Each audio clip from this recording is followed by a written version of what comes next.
Man Ndiaye di secrétaire général syndicat de base bu ICS Mine mooy fête des travailleurs nekk maanaam ay nit ñoo xam ne dañuy créer richesse ci àdduna bi war a taxaw ñu sargal leen ci 1er mai. bi ci am moom mooy dafa am de manière particulière 1er mai bi dafa dajeeg ICS dugal benn plateforme revendicative def naa ci weer yee ci gannaaw daje woon nañ fii ci même place bi ñu wax leen doxalin biñ ci bëgg ak woote biñ ci woowoon suñu direction générale ak seen conseil d'administration pour ñu toog ak ñun ñu waxtaan ba am point d'accord pour pouvoir d'achat travailleurs yi gën a jóg parce que kenn nattablewula ko fi mu toll ni am na suñu commandant sànq bu doon wax naan mbir mi dafa ala daw me mais ñàkk pouvoir d'achat dafa ala daw me ci travailleurs adduna bi yëpp ay rapportu banque mondiale moo ko wone ku dem ci site yi gis ko ay rapportu FMI moo ko wone ku dem ci site yi gis ko ay rapportu BIT daf ko wone ku dem ci site yi gis ko rapportu confédération syndicale internationale mu CIC bi nga xam ne ñun ñëpp ci la ñuy jokk daf ko wone boo demee ci industrie hall nga xam ne moo yoru couleuru liggéeykat yëpp daf ci nekk donc ñëpp a xam ne aujourd'hui pouvoir d'achat travailleur yëpp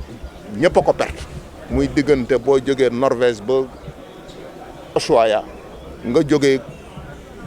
nu mu tuddati Oregon ba dem Australie donc ci latitude yeeg longitude loolu moom mooy li nekk bi loolu amee nag ñun travailleur ICS ñu taxaw am benn taxawaay waxtaan ak suñuy travailleur dresse suñu plateforme boo xam dañ koo teg ci kanamu direction des ICS direction des ICS nag da ciy ànd ak conseil d'administration bi ko sant liggéey mais ci mbir moomu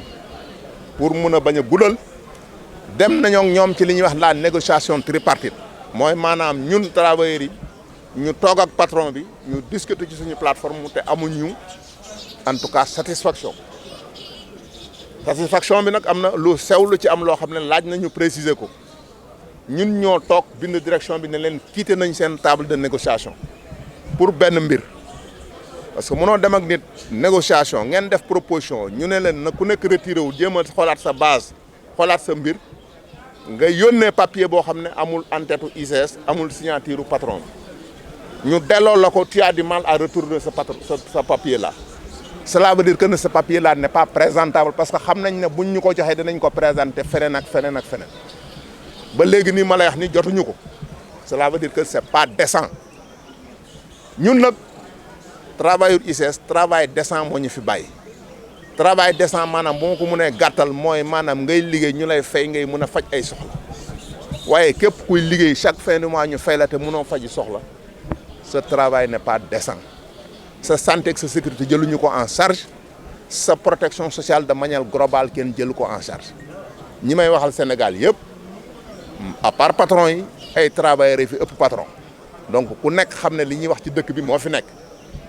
donc loolu nag lum leen jaral ñoom jaral nañu ko ñun ñu ciy woo nag le gouvernement du Sénégal ki nga xam ne nii moom moo bokk ci biir ICS am fa ay représentants am na ñaari représentants conseil d'administration yoo xam ne ñi ngi fi alal la ñu liggéey di laaj suñu wàll comme ni ko sama kadama di waxee saraxuwuñu ko lijjantiwuñu ko ci démarche syndicale bu claire bu légal lañ ko teg léegi nag ci ñoom la des ñi ngi ci direction du travail woo nañu dégluñu woo na direction bi dégluñu bu ñu paree danañ def ce qu'on appelle le dialogue tripartite mais ci dialogue tripartite boobu bu ñu amul li ñu gënal nañu jàpp ne mbir mi dina dem ci beneen niveau boobu nag ñun en tant que citoyen et patriote bugguñu ñu yegg ci ak en tout cas suñuy patron en l'occurrence bu ñuy wax bu ñu yegg ci suñuy patron peut-être patron ba mun na caa gën a gaañu mais ki bokk ci biir patronat bi muy le gouvernement sénégalais moom la ñuy wax parce que ICS mooy defar engrais loolu na ko ñëpp jàpp bu simple boobu rek laa ciy joxe te ñun ñooy peser ci balance commerciale du Sénégal c'est vrai que ñu ngi jaay or aw ma dara ceux qui sont contre ceux qui font de l'or mais or la boo xam ne bala ñu wax ñaata lay jar dañ koy yóbbu Suisse ba pare doog ñu wax ñaata la xam nga ñun nag suñu tonnage bateau d'acide fii lañ koy xamee mbaaw bala moo dem Inde donc on est une entreprise patriote et citoyenne donc loolu gouvernement bi na ko xam te li mu war a doxal ci négociation yi mu doxal ko bu waree wax ak ay mbokkam yi mu bokkal conseil d'administration mu wax ak ñoom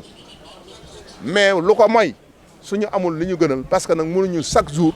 di xëy ci entreprise di wàcc di fayeeku te sa kër mënoo faa régler dara wala ci sa biir mbokk tekki woo fa tous loolu mooy dëgg li ñuy fayeeku néew na néew goo xam ne ni ñun dong ñoo fi def mine suñu dañ fi nekk ak yeneen société yi def mine mais ñooñu jooyu ñu dara kenn déggu leen ci rajo yi ñuy wax pourquoi ñooñu mën a nekk loolu ci ñun nekkuñu ci loolu te ñun chiffre d'affaires yi ñuy def ñooñu defuñu ko on fait plus que 3 fois à part SGO bi def or mais amul beneen société buy def chiffre d'affaires bu ñuy def donc te ñooñu Sococim SGO keneen ak keneen phosphate de Thiès Cefos ñëpp dañuy toppatoo seen i travailleurs pourquoi conseil d'administration ICS na toppatoo ay travailleurs te gouvernement bi dañu am seen fulla ak seen fayda ñoom ñi ngi baal lépp ICS na paye absolument rien en termes de redevance venant dans l'escandale du ministère des finances lu dul 10 milliards cotisé wuñ ko ci état du Sénégal te 10 milliards yoo xam ne sax bala ñu ko cotisé dañ leen a redresser de 5 milliards bu doog a mot 10 milliards mais lu tax ñoom mënuñ ñu fay ñoom loolu nag mooy wax ji nga xam ne moo fi nekk duñ ci dellu gannaaw ils vont nous payer de manière décente s'occuper de notre protection sociale de manière décente toppatoo suñu wërgu yaram ak suñu wërgu yaram ci nu mu waree buñ ko deful dégg nga maam ku nekk xam ni ngay bootee sa doom loolu moo fi nekk loolu lañ ne woon nañ leen ko wax ci biir nag ñoo ngi leen di gërëm yéen tamit ak seen taxawaay. Je suis Cheikh Ahmed Tidiane Diène, donc secrétaire général du collège des délégués donc du site ACID des institutions du Sénégal, secrétaire général adjoint donc du syndicat national des travailleurs des institutions du Sénégal. Nous sommes venus aujourd'hui donc pour célébrer donc la fête du 1er mai. Et tout d'abord, nous avons une pensée pieuse pour nos camarades qui ont perdu la vie dans l'exercice de leur travail.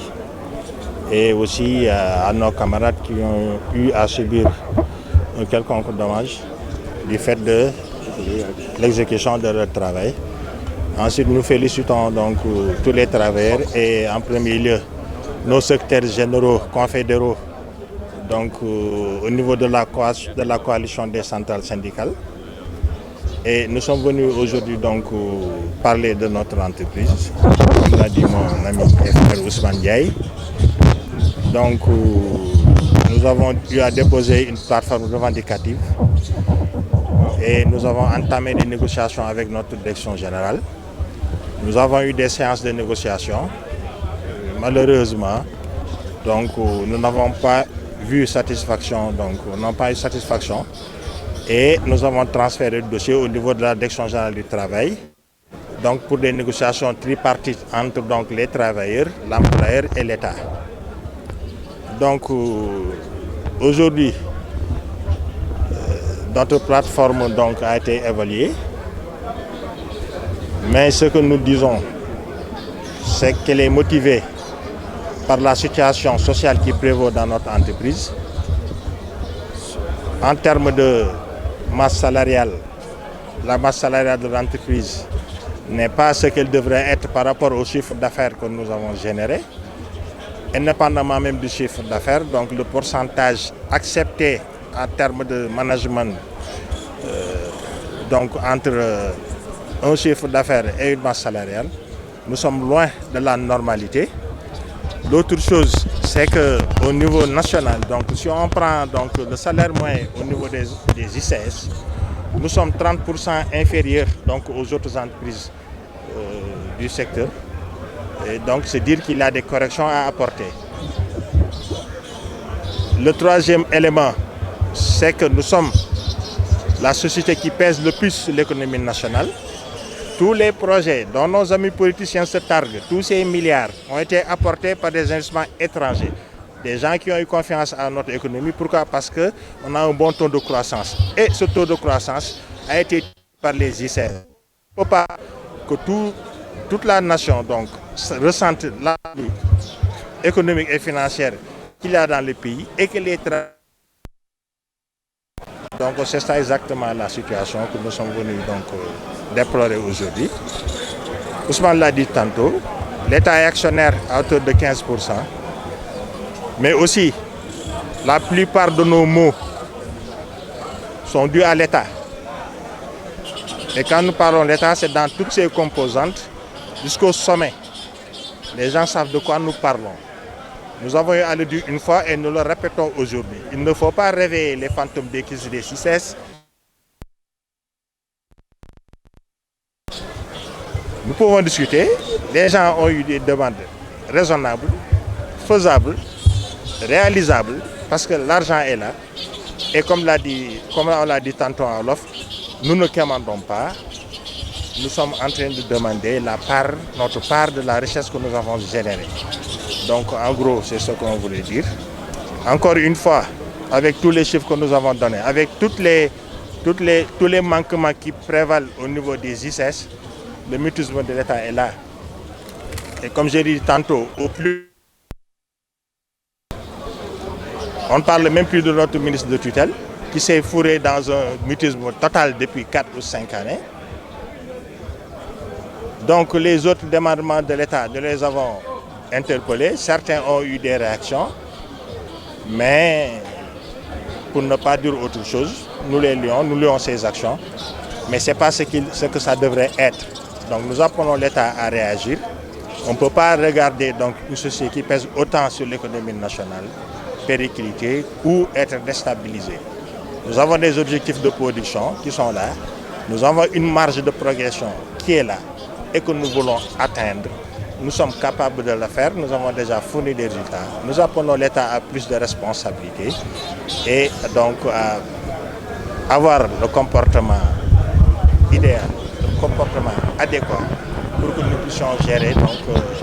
un climat social serein, pour que nous puissions atteindre nos objectifs.